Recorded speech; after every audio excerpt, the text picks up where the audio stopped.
Let me share with you something that I see in the youth group, but I also see in the church at large, individual congregations. Because we have dumbed down the gospel, because we're not preaching the true gospel, and we are using carnal means to attract people. If you use carnal means to attract men, you're going to attract carnal men. And you're going to have to keep using greater carnal means to keep them in the church. So what has happened is this. We have these large churches filled with many unconverted carnal people. But in those churches, we also have this small group of people that honestly want Christ. And they honestly want His Word. And they honestly want to be transformed. They don't need anything else. All they need is true worship of the true God and Scripture being preached to them and lived out before them. That's what they want. Now I want to tell you the great sin of the pastor. And this has got me in a lot of trouble, but it's true. This small group of converted people in that local church, all they want is Jesus. And all they want to do is the right thing. They want purity, they want truth, they want Christ.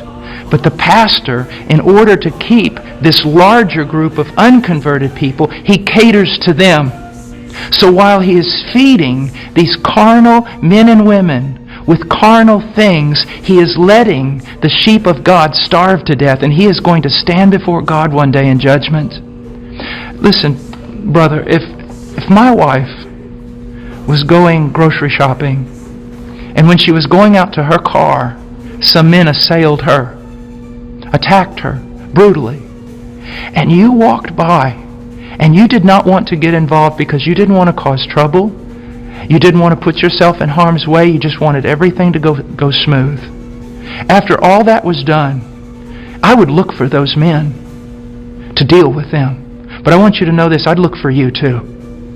Because you had a chance to stand for my wife, my bride. And out of self-preservation or wrong ideas, you did not do it. You're just as much responsible as those men who attacked her. And that's what's happening all throughout it with pastors.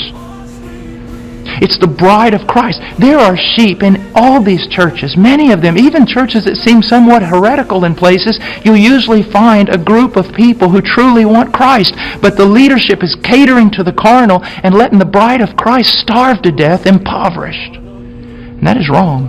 And there's going to be judgment for it. And the same thing is happening to the youth. I know young people that say, Brother Paul, I listen to you all the time. And I said, well, what about your church? He goes, well, they don't preach this. It's not what the other young people want. And so they give them what they want. I'm starving to death. A little child of God, it would be better that a millstone be tied around your neck than you cause this little one to stumble.